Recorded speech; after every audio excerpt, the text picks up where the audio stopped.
Eu chamo então a mesa agora para fazer um comentário o professor Luiz Rodolfo. Gente, desculpa, muita tecnologia no papel. Eu vou rapidamente falar um minutinho sobre o professor Luiz Rodolfo de Souza Dantas.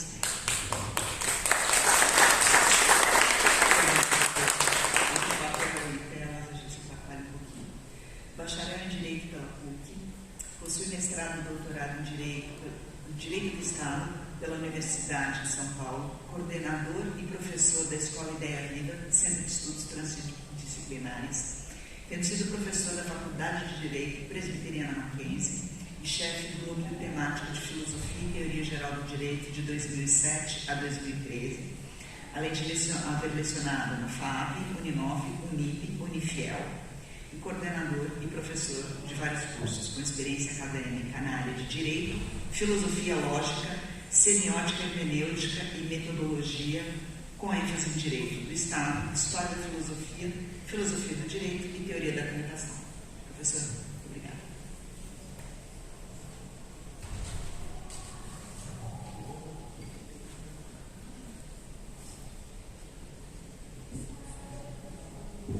Muito obrigado, Ana Flávia.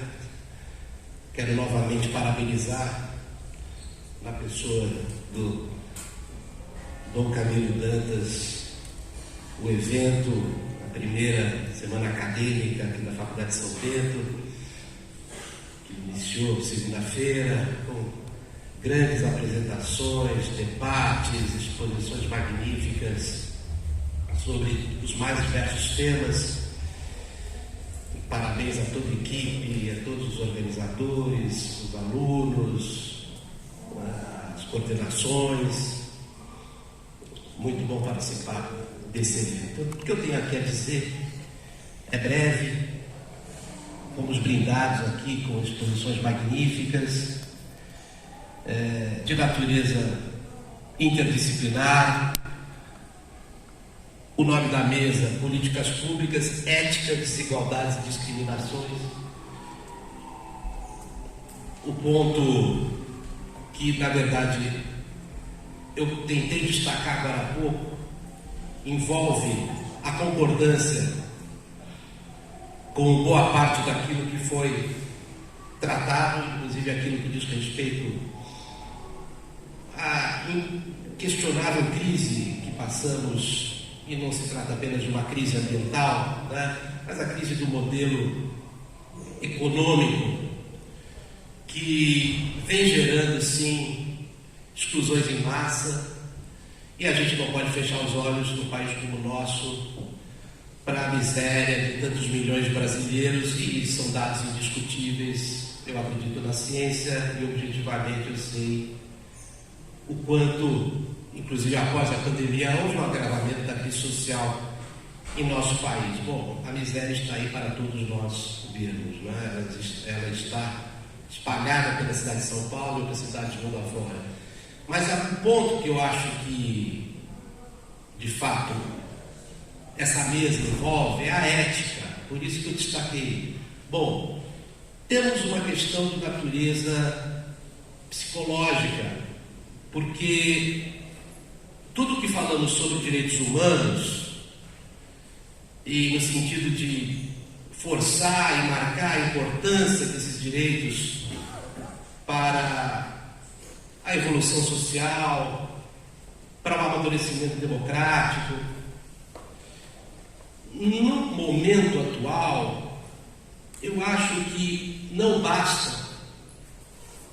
Eu digo isso como professor de direitos humanos, sem que a gente pense em estratégias educacionais efetivas desde o ensino básico, para que a gente possa introduzir gradativamente uma educação voltada ao descondicionamento psicológico das pessoas. Por isso que eu usei o termo metanoia, que é um termo bastante caro à tradição cristã, mas que filosoficamente, inclusive no estoicismo, envolve uma ideia de algo que ultrapassa, que vai além de uma determinada forma de pensar. Essa é a ideia básica, ou seja, um descondicionamento que eu diria, bom, É um desafio que é filosófico, é político, muito sério, porque visaria desmantelar, visaria desestruturar as presunções do pensamento e as ações que nós internalizamos. As nossas condutas, por exemplo, antidemocráticas, embora 70% da população brasileira seja completamente favorável à democracia, então alguma coisa aí não casa. Da boca para fora somos democratas, mas agimos de maneira autoritária, agimos de maneira discriminatória. A nossa praxis, ela está em desacordo com aquilo que por aí propagamos, porque talvez seja politicamente correto, porque cai bem, porque nós ficamos bem na fita. O ponto é esse. Eu acho que qualquer debate hoje que se faça sobre direitos humanos, também, por outro lado, vai ter que introduzir uma outra perspectiva para além da terceira geração de direitos humanos. É algo que apresentaria uma quarta geração de direitos humanos, que primeiro trata a democracia, mas não mais no molde da democracia liberal. E aqui é uma questão que eu tenho a formular para os nossos amigos. O Brasil, na Constituição de 88, consagra uma forma de democracia que a gente pode chamar de semidireta. A democracia brasileira, todo mundo acha que ela é apenas representativa, mas ela não é apenas representativa. É porque nós não somos convocados, nós brasileiros, cidadãos brasileiros, a participarmos de plebiscitos, de referendos, de iniciativa popular, diferentemente do que acontece em determinados países europeus. Essa é uma questão que eu gostaria de suscitar. Há vantagens em estimularmos mais e mais os mecanismos de participação direta da população no que diz respeito, inclusive, ao aperfeiçoamento desses modelos de gestão voltados ao combate à desigualdade, ao combate à discriminação, né? Eu acho que falar em democracia hoje é não apenas, de fato, falar no seu modelo representativo, mas é, sobretudo, pensar numa cidadania que resgate alguns valores próprios ao modelo democrático fundado por Clístenes em 508 a.C. A democracia direta, efetivamente participativa, que nós brasileiros não fazemos a mínima ideia do que seja. Então é uma curiosidade que eu tenho, já que plebiscitos e referendos não são incomuns, né, em países da Europa. Quais as vantagens de nós introduzirmos de fato esse tipo de modelo de consulta popular no Brasil? Que ganho teríamos à luz de uma abordagem comparativa, já que também falamos aqui de método comparativo, né? Mas eu não quero me estender muito a respeito dos meus comentários, eu só quero dizer o quanto eu aprendi, o quanto eu me enriqueci com as palestras que nós tivemos hoje, da professora Joana, do professor Antônio, do professor João, e obviamente esse descondicionamento passa também por uma reconfiguração da racionalidade. Acredito que boa parte de nossos vícios se encontrem no fato de que ainda pensamos a partir de uma lógica identitarista.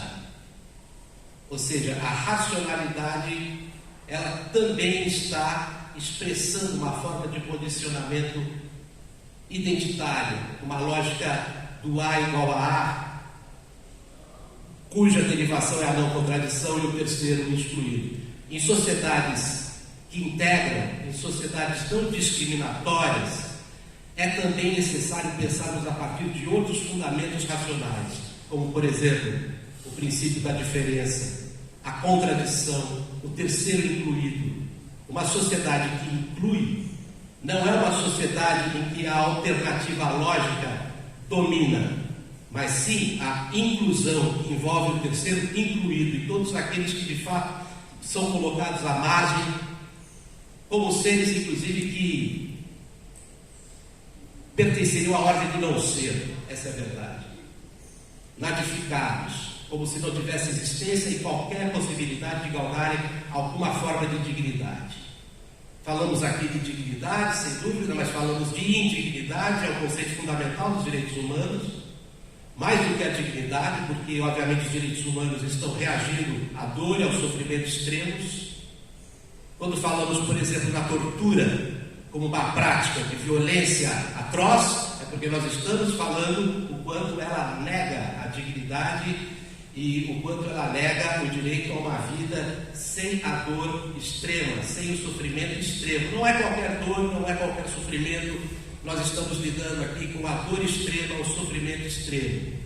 Os direitos humanos estão reagindo a esse quadro, a essa situação, a esse cenário, em que as pessoas sofrem, mas sofrem de uma maneira intensa.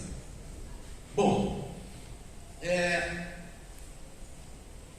as proposições foram absolutamente indispensáveis para que a gente reflita não apenas à luz da história, da economia, mas também das formas políticas.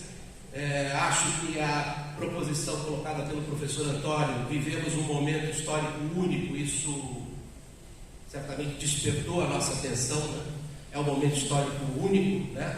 De domínio do capitalismo, mas ao mesmo tempo o professor João nos introduz a ideia de um capitalismo talvez algo domesticável, quiçá, né? Aquilo que alguns aqui no país, sobretudo na Faculdade de Direito da PUC, chamam de um capitalismo humanista. Eu tenho minhas dúvidas se é possível humanizar o capitalismo, mas eu acho que talvez seja necessário, de fato, diante desse quadro, desse cenário de um regime econômico único, haver pelo menos a possibilidade de introduzir os mecanismos de proteção social, políticas públicas cada vez mais efetivas, mesmo à luz da égide desse sistema econômico, né?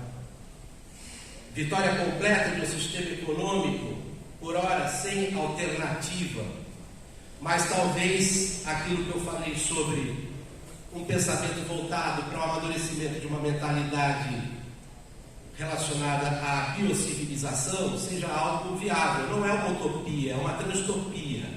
Ou seja, e por falar em utopia, os direitos humanos também têm uma carga utópica. Falar em transtopia é falar de um lugar além impossível, mas isso envolve educação, educação de base. Falar em biocivilização é um nome bonito, é um conceito interessante, e não é meu. É um conceito que vem circulando hoje nos estudos em direitos humanos. É falar de uma civilização que ultrapassa, inclusive, a proteção tão somente aos direitos humanos. Nós estamos falando dos direitos vitais. E esses direitos vitais são direitos planetários. Hoje os direitos humanos avançaram para além da proteção aos direitos da pessoa humana. Hoje em dia os direitos também são direitos da fauna, direitos da flora. O direito tem a capacidade de, por meio dessas abstrações, tornar a natureza titular de direitos.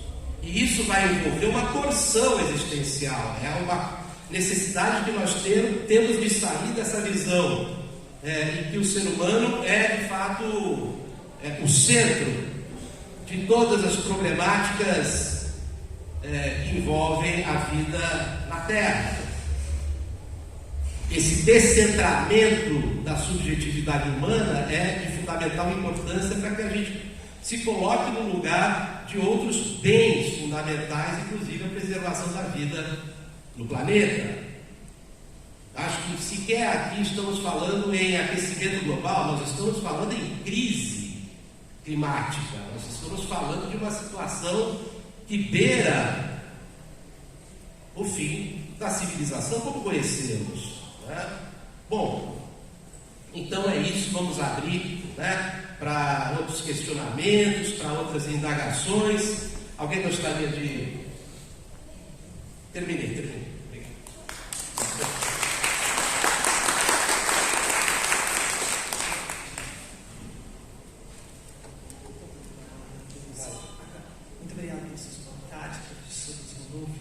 Agora a gente vai abrir para debate e eu vou chamar para mediar esse debate a Maria das Graças Nascimento, nossa ex-aluna e doutoranda na Faculdade de Coimbra. Por favor.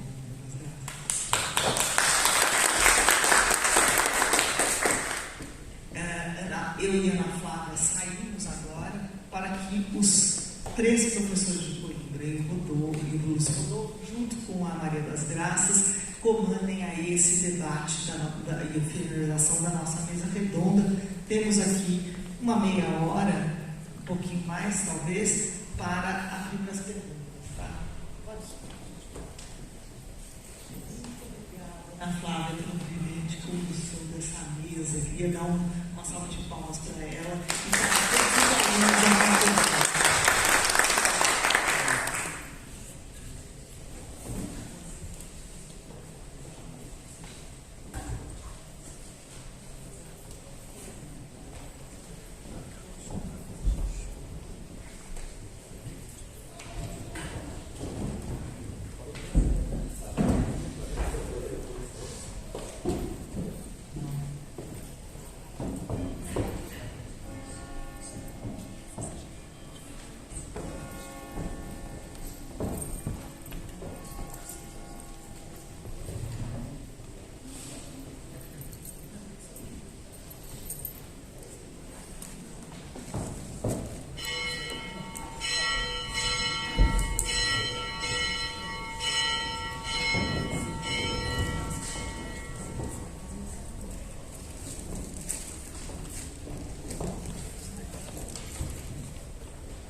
Bem, em primeiro plano, eu muito agradeço a imensa honra de fazer parte dessa primeira semana acadêmica da Faculdade de São Bento.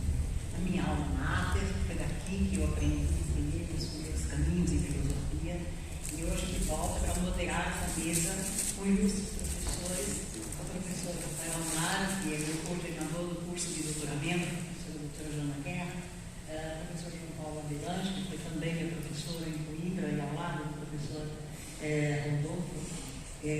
Agradeço imenso o convite da professora Lúcia, do Dom Camilo, que eu posso estender ao meu professor doutor Djalma Medeiros, que é uma pessoa muito cara para mim, e a todos os participantes aqui, os presentes, alguns colegas que voltei a ver, e do fundo de minha alma, se assim posso dizer, imensa gratidão a todos por estar aqui e poder participar desta maneira, não é? Moderando essa mesa de tantos saberes e tantos ilustres professores.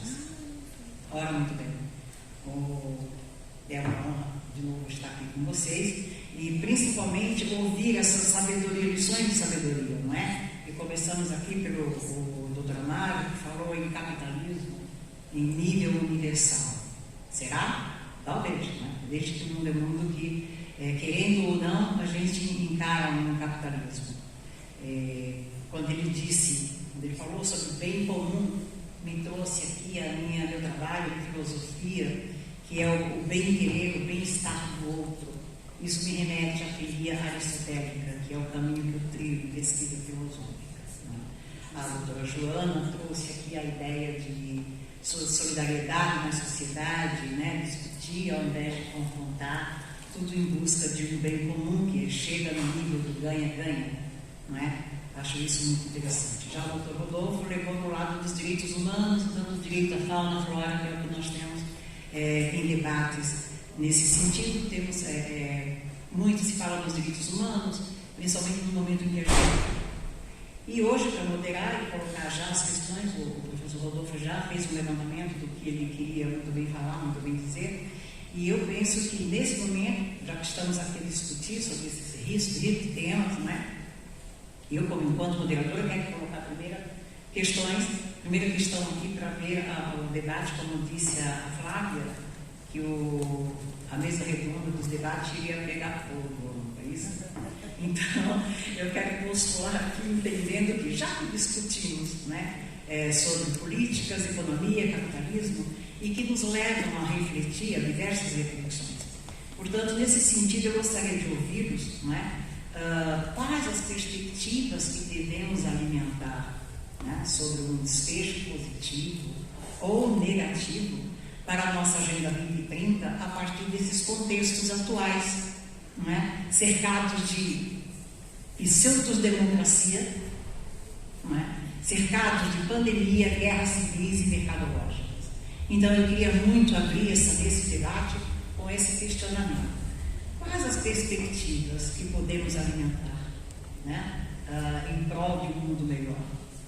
E eu agradeço a oportunidade.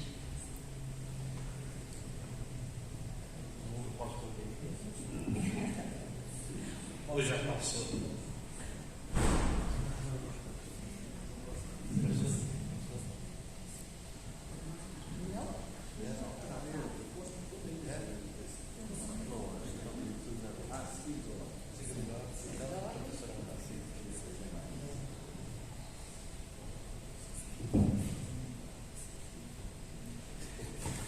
Muito bem, obrigado. Eu vou começar por fazer um pequeno comentário,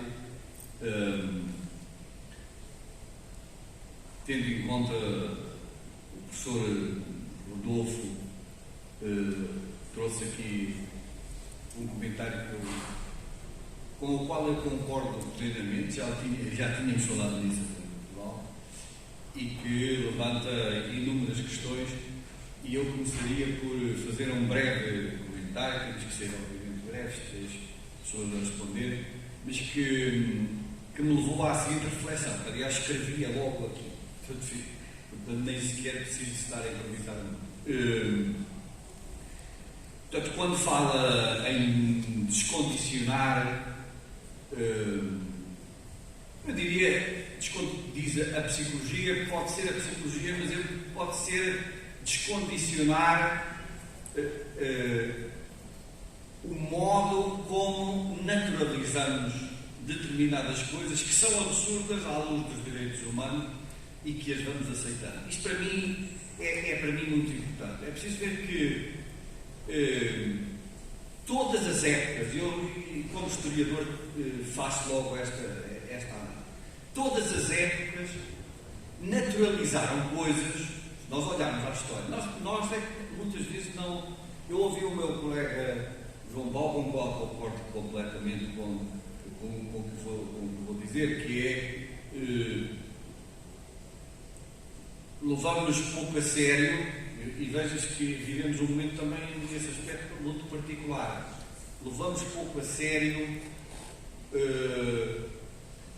o conhecimento histórico, ou se quiser, o conhecimento do passado, porque provavelmente se levássemos mais a sério, e há um momento também particular nesse aspecto, porque dá a sensação que valorizamos determinadas coisas da história, mas depois com esta vertigem do presente, do presentismo, acabamos por não tirar as ilações todas da história. Mas eu não queria fugir desta ideia, porque me parece fundamental e que me surgiu ali ao ouvir as suas palavras. Muito sinceramente, eu próprio nunca tinha pensado desta forma, que é, este descondicionamento significa o quê? Significa que em todas as épocas, se nós analisarmos, há coisas que são naturalizadas. O que é que eu quero dizer? Há coisas que aceitamos como normais e não questionamos. Por exemplo, a servidão, a escravatura, não é? A própria hierarquia social rígida, ou seja, clero, nobreza e povo, em que não podia haver sequer mobilidade nenhuma sobre isso. As pessoas que viveram nesse contexto histórico tendiam a naturalizar isso, e mais, havia uma ideologia subjacente a tudo isso que, de algum modo, naturaliza isso em todas as épocas. Naturalizou coisas que nós hoje consideramos absurdas. A escravatura, já falei, mas a servidão, esta hierarquia social que não se podia sair dela, o sufragismo, e aqui já mais próximo de nós, não esquecer, por exemplo, que, e por isso também há uma confusão aqui muitas vezes, que é, mesmo das pessoas bem informadas, democracia e liberalismo, de algum modo hoje conciliam-se, mas não foram se conciliando no tempo. Porque, por exemplo, O século XIX e o liberalismo e as revoluções liberais, que se diziam iguais, todos os seres humanos nascem livres e iguais, tinham um regime, chamado regime censitário, em que apenas 10, 15 pessoas é que votavam. O regime censitário dizia uma coisa muito simples: só é cidadão político quem tiver um determinado rendimento, ou seja, quem não paga impostos, e impostos de um determinado nível, e quem não sabe ler nem escrever, e este era outro não podia ser eleito nem eleger. Portanto, por isso é que chamava regime censitário. E mais, para eleger era um nível, para ser eleito era outra. E portanto era uma sociedade, digamos que, em que só as elites tinham acesso, digamos que, à decisão política. E se nós perguntássemos a um liberal porque é que era assim, ele sabia dizer porque é que era assim. É assim porque cidadão verdadeiramente livre, vejas como se naturalizou isto e aceitava. Isso aceitou. Porque só é verdadeiramente livre um cidadão que tem um determinado nível de riqueza, porque assim não é influenciado por outros. Ou seja, porque então aqueles que têm mais instrução e têm mais capital acabavam por influenciar o seu voto e ele não é livre para poder escolher. Mas outra coisa muito mais alarmante, durante o século XIX, as mulheres não votavam, não tinham direito ao voto, com a justificação que elas também não eram livres, porque eram dependentes do seu marido e dependentes de tudo que pudesse existir, e mais com argumentos tão naturalizados como estes. A mulher é muito sensível, portanto, já viram que isso, olhando para o mundo, quer dizer, uma Margaret Thatcher, se nós dissermos que ela é assim sensível, ou outra, quer dizer, com este argumento é muito sensível, não tem racionalidade para votar. E, portanto, a democracia evoluiu no sentido de um homem, uma mulher, um voto. Foi tudo uma questão de luta. Uma questão de luta. Não é das ditaduras. Eu estou a falar das ditaduras, não há voto para ninguém, mas estou a falar nos chamados países liberais. As democracias tiveram essa particularidade. Ora, onde é que eu quero chegar? Quero chegar que coisas que nos parecem absurdas numa época não foram noutra. E para chegar ao meu otimismo, há pessoas que dizem que eu sou um otimista, em vários debates, eu não sou um otimista, eu sou um pessimista racional, que é uma coisa que existe também. O que é um pessimista racional? Um pessimista racional é alguém que utiliza a razão do ponto de vista crítico, sempre com uma ideia de que não é tudo como nos dizem, mas olhando àquilo que é a realidade, eu tento de algum modo desconstruir e ver que tenho razões para estar contente.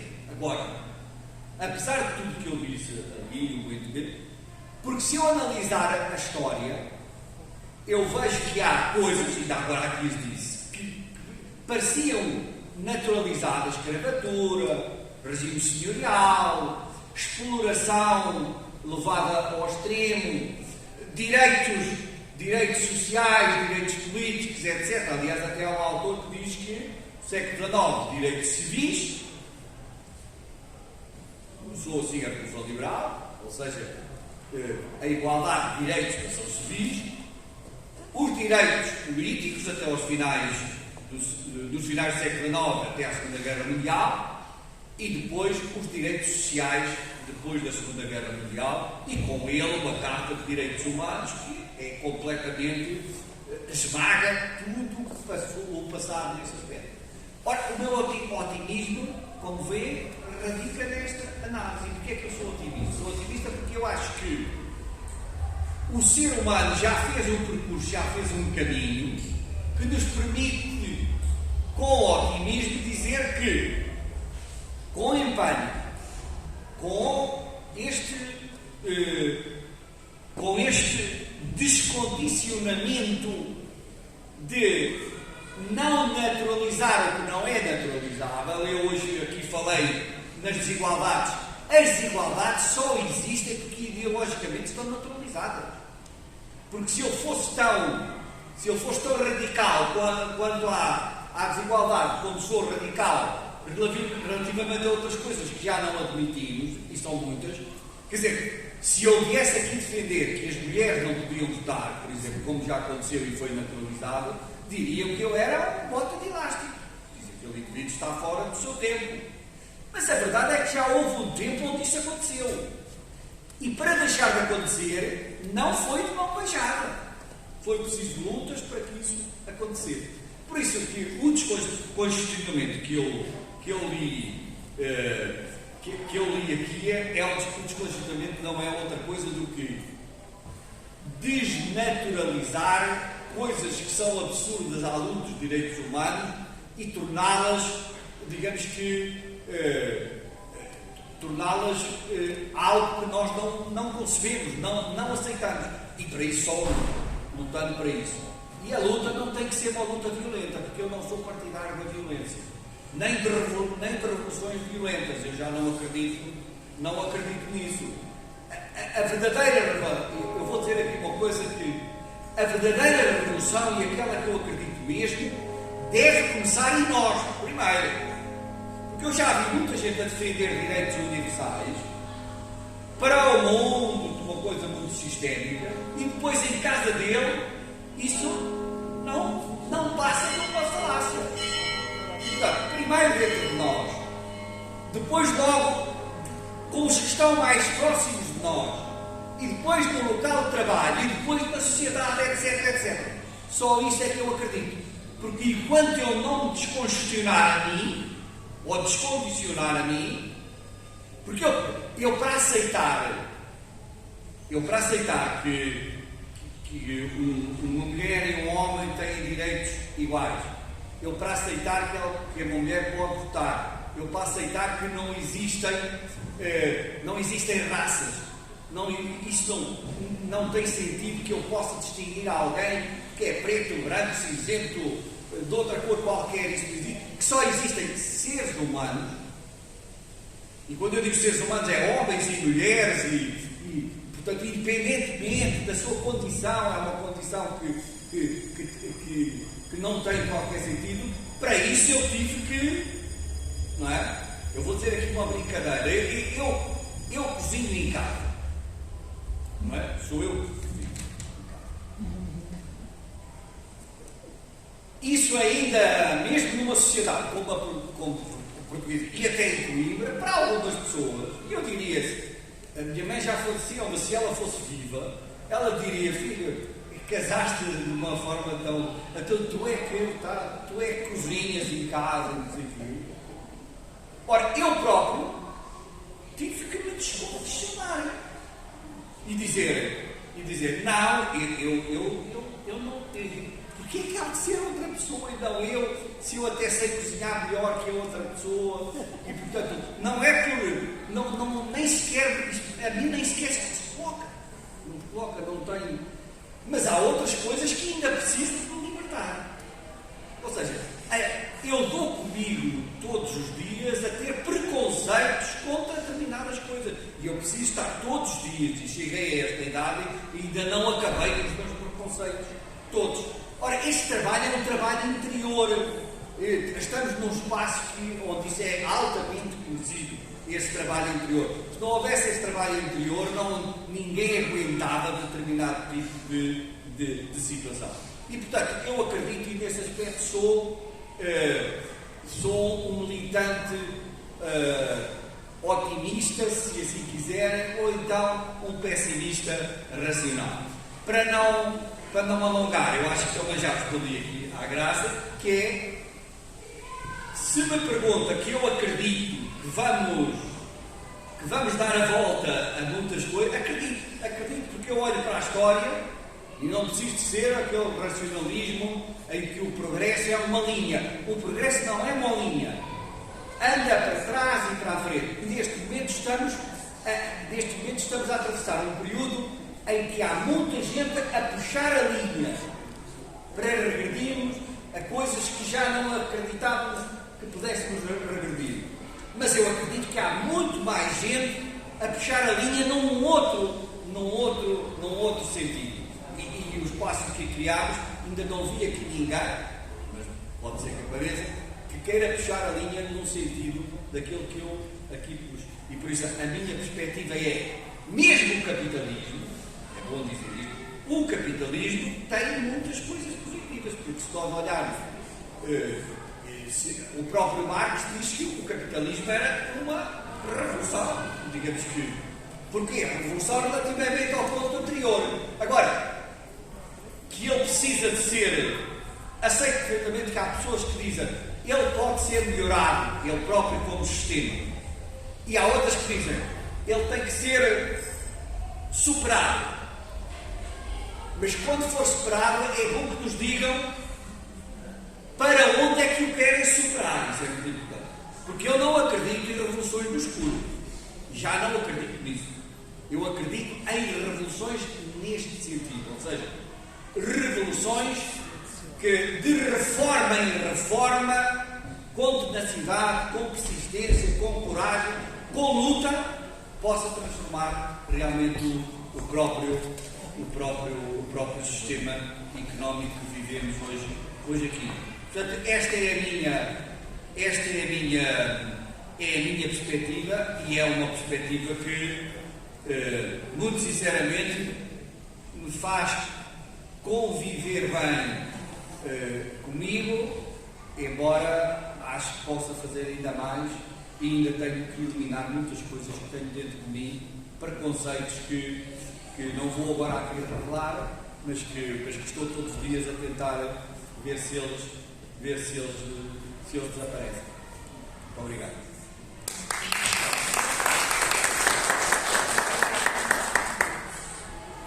Para acabar a piada do almoço e do jantar, ele diz que cozinha bem, mas me perguntam o que é que tu não sabes?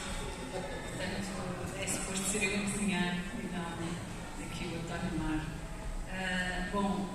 Muito obrigada pelos comentários e pelas questões que colocaram, e eu vou, obviamente, apropriar-me dos comentários do professor Rodolfo e, obviamente, dos comentários da professora Maria das Graças para aquilo que me é mais confortável neste contexto, que é, efetivamente, a segurança que eu sinto relativamente àquilo que é a trajetória já conhecida do efeito que as políticas públicas têm quando são implementadas, o impacto que elas têm naquilo que diz que são as conquistas da humanidade.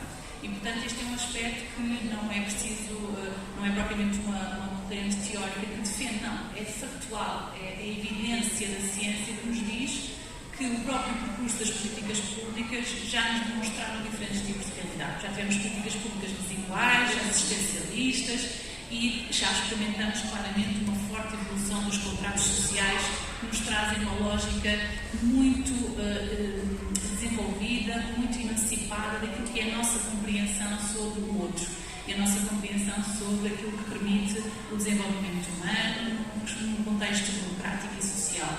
E, portanto, eu diria que, em termos das perspectivas, enquanto tivermos países e temos, e sobretudo posso dar um exemplo que é subejamente conhecido, ou recordar-vos o exemplo que é subejamente conhecido, por exemplo, no contexto da Europa, não existe um modelo social europeu, existem vários, não é? Porque cada país se apropria do modelo social em função das suas características. E nós sabemos, no contexto europeu, que, por exemplo, os países que têm um modelo social mais robusto são aqueles também que têm menor desigualdade, menor índice de injustiça social, neste caso, que, por exemplo, tiveram maior capacidade de reação a contextos de crise económica e a contextos de saúde pública, como foi agora o exemplo da Covid-19. Então, há uma lição que nós podemos retirar destes contextos, é que as políticas públicas realmente têm um papel fundamental, são uma ferramenta. Nós podemos, inclusivamente, incorporar nelas, para além daquilo que é a lógica do sistema redistributivo, um aspecto muito importante que o professor Rodolfo nos lembrou, que é precisamente o reconhecimento do outro, o reconhecimento da diversidade. Mas aqui eu estou de acordo com o António Amaro, no sentido que nós devemos incorporá-lo como sendo natural da dimensão humana, que é, de facto, nós somos mesmo todos diferentes uns dos outros, não vale a pena identificar esta ou aquela característica, porque nós somos mesmo diferentes uns dos outros.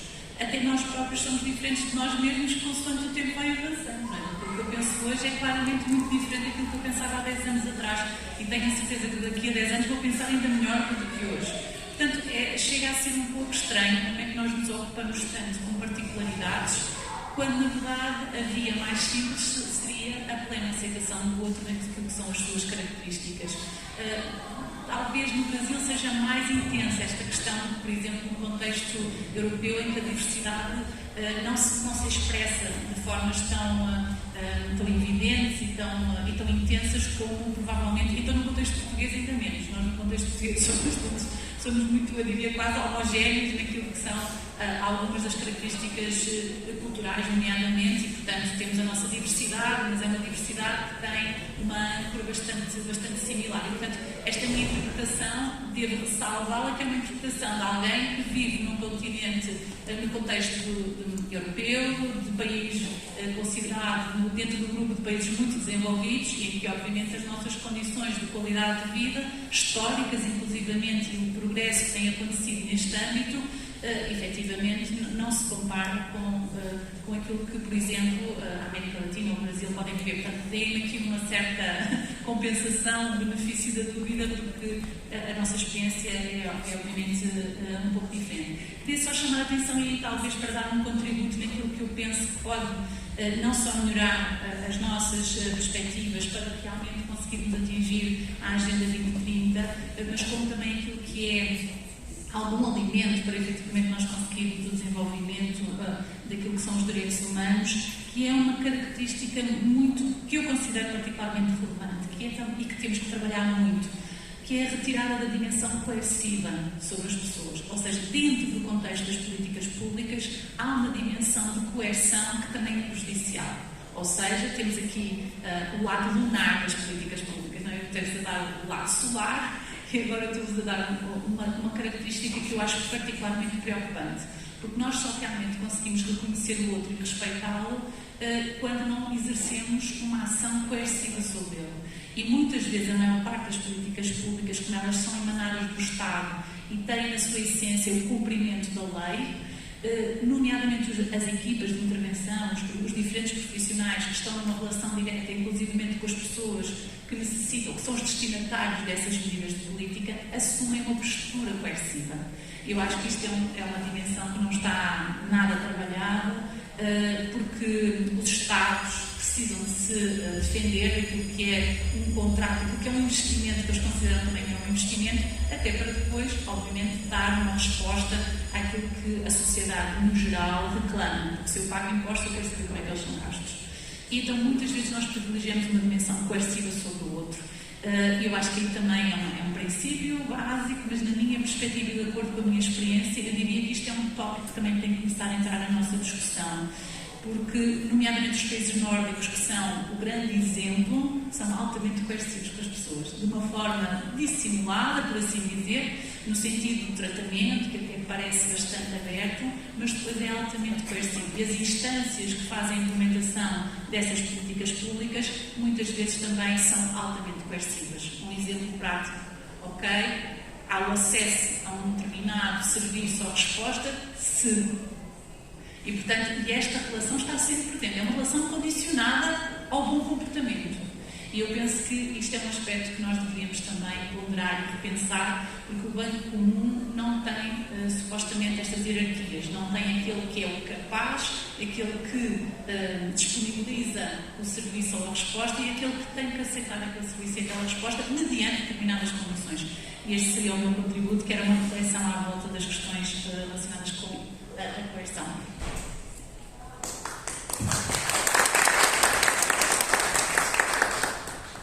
Muito obrigada, professora Marta, professora Joana, pelas sábias palavras e, acima de tudo, pela sensibilidade, né, do posicionamento perante o mundo, perante as pessoas, perante a condição humana.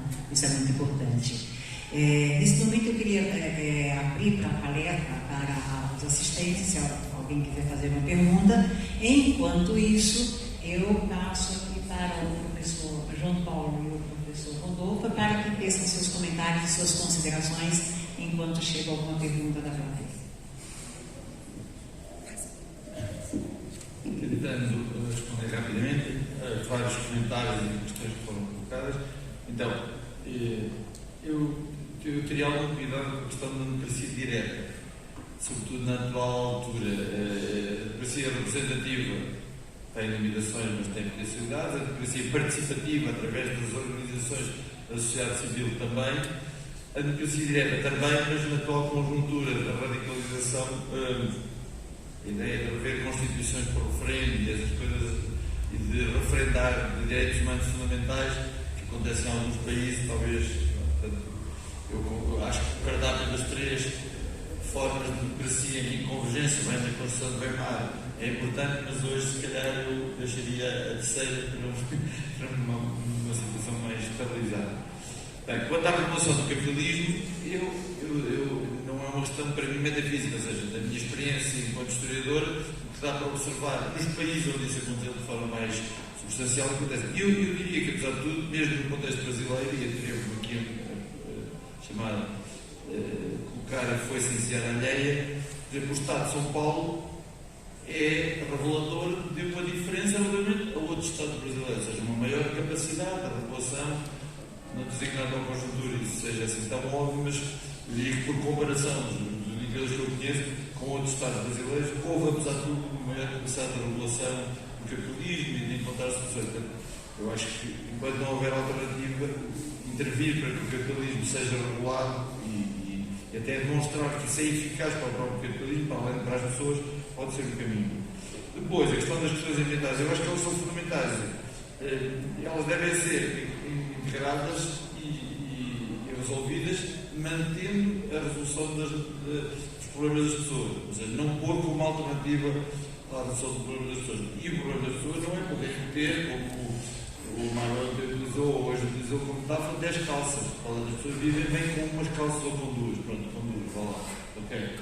Então, podemos manter a qualidade de vida e reduzir as necessidades de consumo inútil. E isso ajudar, mas tentar resolver os problemas ambientais sem garantir as necessidades essenciais das pessoas, não as necessidades supérfluas, pode ser aquilo que faz sentido para quem vive numa sociedade de bem-estar, numa economia de bem-estar, ou num nicho de bem-estar, mas não fazer sentido. E como estas políticas têm que ter voto maioritário das urnas, é importante explicar isso às pessoas e não confundir. Quanto à perspectiva de futuro, eu iria com o António Mário, só que tenho um pequeno problema, que é as eleições nos Estados Unidos. É porque, para quem estuda a história contemporânea e a história das relações nacionais, nós tendemos a dizer que a potência dominante é muito má. Tudo é sempre culpa da potência dominante. E em parte é. Sim, a potência dominante tem mais responsabilidade. O problema é que, felizmente, penso eu para as sociedades, embora mais para umas do que para outras, as potências dominantes desde o século XVIII, ou seja, desde que a Inglaterra foi uma potência dominante, depois foi os Estados Unidos, apesar de tudo, são dentro das suas muitas limitações, uma potência garantística de direitos próprios e em parte alheio. Se deixar de ser, vamos estar numa realidade nova. E, pela primeira vez na história dos Estados Unidos, o presidente dos Estados Unidos tentou subverter um mínimo civilizacional. E vai haver novas eleições e não é daqui a 100 anos. Daqui a pouco tempo. Se os Estados Unidos viram, vejam, as duas outras potências que neste momento têm efetiva capacidade de intervenção, quer do ponto de vista económico, quer do ponto de vista militar, e uma mais num outro, mais no outro, chamam-se China, ou República Popular da China, e Federação Russa. Sem os Estados Unidos, só há estas duas. E se os Estados Unidos passam para esse lado, as 3 vão ficar do mesmo lado. Passariam a ter regime ditatorial. Portanto, em termos dos desafios da humanidade e da capacidade que a humanidade teve, com mais ou menos sofrimento pelo meio, de não cair no precipício e voltar atrás, e por outro lado, a Segunda Guerra Mundial é um exemplo clássico disso, ok? Eu também confio. O problema é que às vezes há mudanças estruturais que depois são dificilmente reversíveis. Como é que nós vamos derrubar a ditadura chinesa, a ditadura russa e uma eventual ditadura norte-americana? Quer os chineses, os russos e os norte-americanos, quer o resto do mundo, ou pelo menos aquela parte do mundo que não. E quem é que vai proteger-se? Só os Estados Unidos e a Federação Russa que têm 1.500 ogivas nucleares, cada um mais ou menos. Portanto, segunda maior economia do mundo. Pronto. Portanto, em tudo eu estou também confiante. O único meu ponto de interrogação são eleições nos Estados Unidos.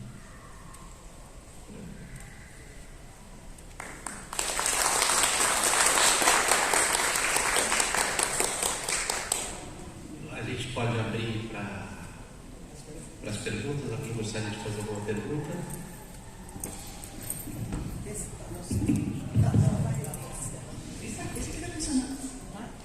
Acho que eu ganhei direito, né? Obrigada, professores. Tem sido uma experiência muito boa. Eu vou falar por mim, não pela São Bento.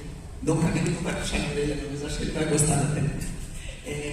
Eu não consigo concordar com a ideia de que nós vamos conseguir escapar do capitalismo. Não consigo. A partir do próprio momento onde a ideia de escapar do próprio capitalismo, ela passa a ser empacotada, mensurada, replicada e produzida em larga escala, me parece que nós não temos como sair desse paradoxo maior. Então, esse é o primeiro ponto. No frigir dos ovos existe aquela piada: Platão sempre ganha, capitalismo sempre vai ganhar. Porque qualquer produção de ideia hoje é exatamente isso, uma produção repetitiva e contínua. Inclusive a própria ideia da revolução, a própria ideia do escape do capitalismo. Esse é o primeiro ponto, como escapar desse paradoxo, que eu não vejo como. Segundo ponto, nas nossas salas, e eu gostei muito do professor, não pelo alerta que ele nos deu entre a separação de chefe de Estado e chefe do governo, mas acho que não vai dar tempo da gente falar sobre isso. Mas um outro ponto, eu vejo dentro do capitalismo de experiência, ou capitalismo 3.0, como a gente fala agora, ou mesmo da própria questão que a Shoshana Zuboff coloca na nova estruturação que temos no capitalismo de rede, do capitalismo de vigilância, um outro aspecto de indissolubilidade. Porque o produto final hoje de todo qualquer movimento capitalista é, em última instância, o fatiamento da intimidade e da subjetividade humana. Isso é incontrolável. Da mesma maneira como nós não acessamos a subjetividade do outro, a gente também não consegue impedir a nossa subjetividade de ser fatiada, controlada e vendida, seja na forma algorítmica, seja na forma de novos modelos de consumo. Então, entre a insolubilidade de um capital que paira acima sobre todos nós, aliados ao fatiamento da nossa subjetividade, eu fico me perguntando como é que o Habermas nos tiraria disso. Qual é o próximo estágio? Obrigada.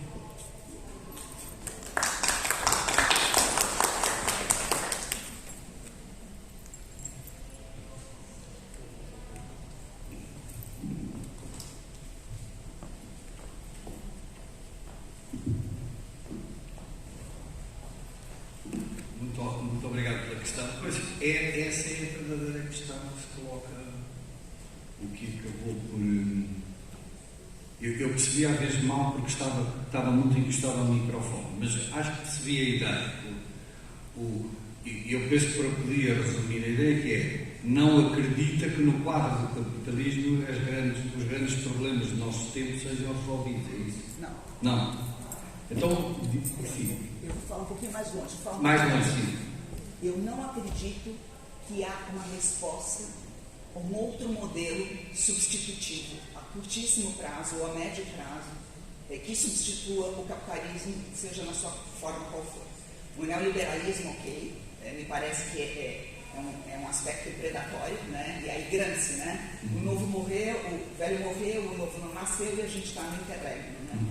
Mas a questão de superar o capitalismo como o meio de produção e o meio social, o meio econômico, o meio cultural, ou seja, uma entidade maior, que vai, inclusive, talvez além da história, me parece impossível, porque todo o nosso movimento de superação do capitalismo parte do jogo dialético de que nós nos transformamos em produtos, nossas ideias são produtos e são exploradas e revendidas, ou seja, qualquer modelo de transição do capitalismo passa pelo pressuposto de ser duplicado como modelo de pensamento e, portanto, consumível dentro do capitalismo. Percebi. Sim, é isso. Como responder a isso?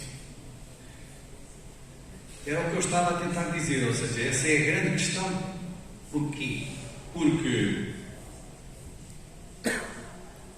o receio que nós temos olhando obviamente a história, e é um receio legítimo, é o que é que vem a seguir, ou seja, como é que é possível modificar isto. Eu vou tentar dar a minha ideia e interpretando o que de algum modo quis dizer. Eu não sou tão pessimista assim. Aliás, se eu fosse pessimista do género,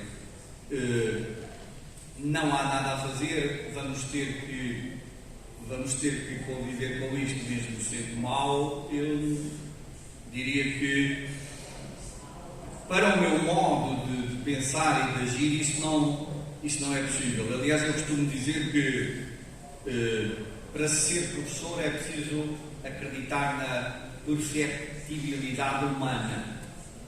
É o tal racionalismo. Eu, apesar de, olhando a história, ver que essa perfectibilidade não é uma linha, como eu já disse, continuo a ter algum otimismo, talvez por influência iluminista, talvez por influência racionalista. Eu continuo a pensar que isso é possível e não é fácil. Embora nós, talvez para sair deste pessimismo, tenhamos que mesmo olhar a história, porque se nós olharmos a história, nós verificamos que já houve sistemas feudais, senhoriais, absolutismo,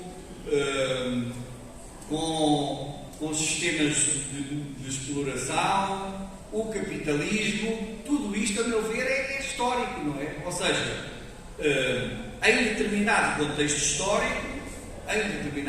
histórico, existiram sempre sistemas. E eu estou certo que o capitalismo, como conhecemos hoje, que aliás é diferente daquele que conhecemos naquele período que nós aqui já falámos, entre a Segunda Guerra Mundial e a década de 80,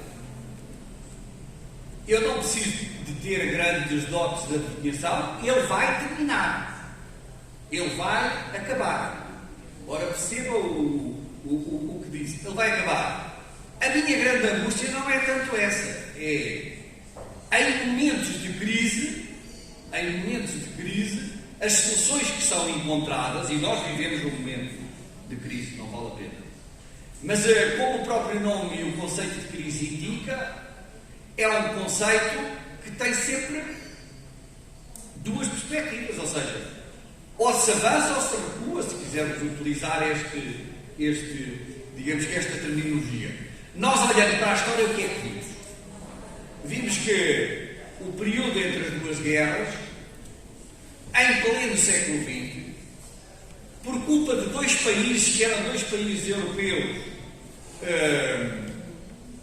com uma tradição histórica e cultural e filosófica do melhor que havia, estou-me a referir à Itália fascista e estou-me a referir à Alemanha nazi, não é? Digamos que num período de crise, nunca podemos esquecer isto, tentaram-se alternativas àquilo que era o liberalismo, àquilo que era o demoliberalismo, se assim o quisermos chamar. As duas alternativas que foram colocadas em cima da mesa foi a alternativa bolchevique, com a Revolução Russa, não é? Uma via, e uma outra alternativa que era, até se chamava de terceira via, que era de um lado antiliberal e era anticomunista, e que foi aquela que o fascismo protagonizou.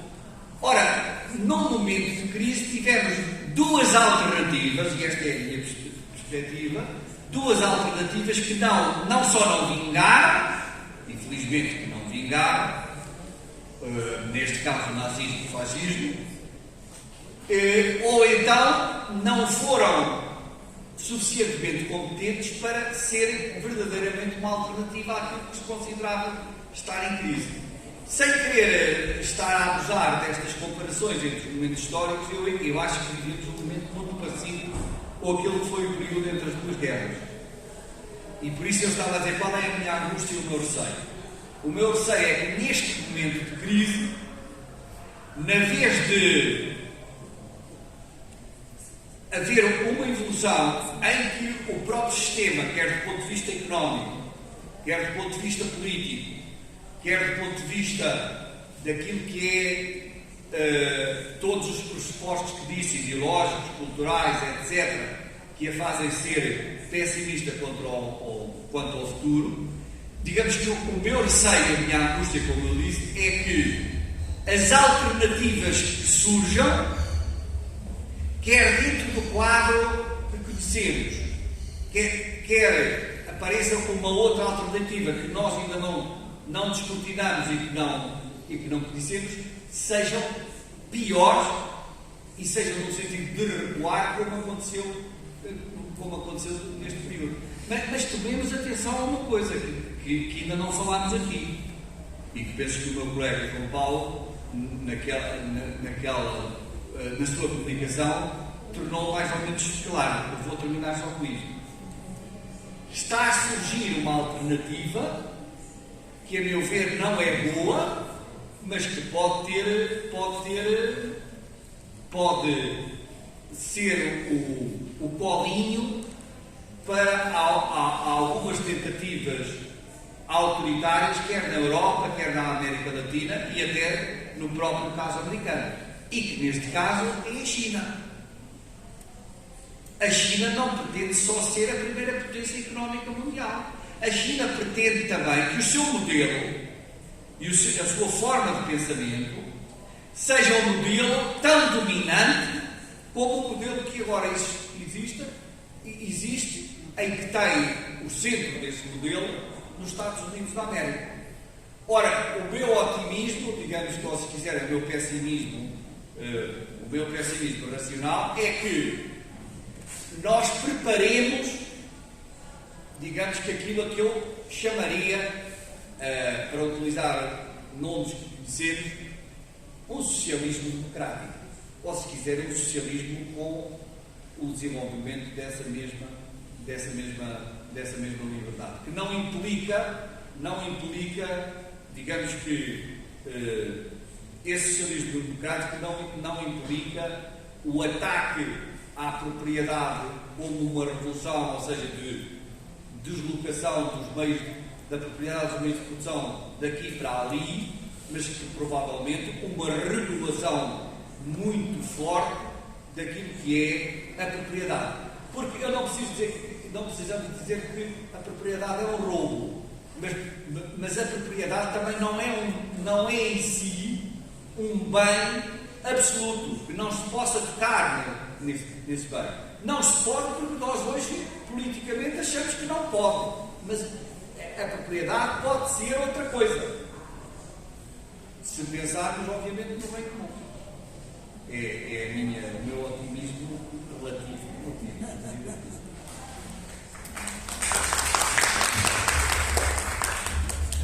Muito obrigada, senhores professores. Também aqui, já dada a avançada da hora, já não haverá mais tempo para comentários do debate. Eu fico bem imenso a agradecer aqui aos professores presentes e convocar o Dr. Camilo para fazer o encerramento desta semana acadêmica. Obrigada a todos.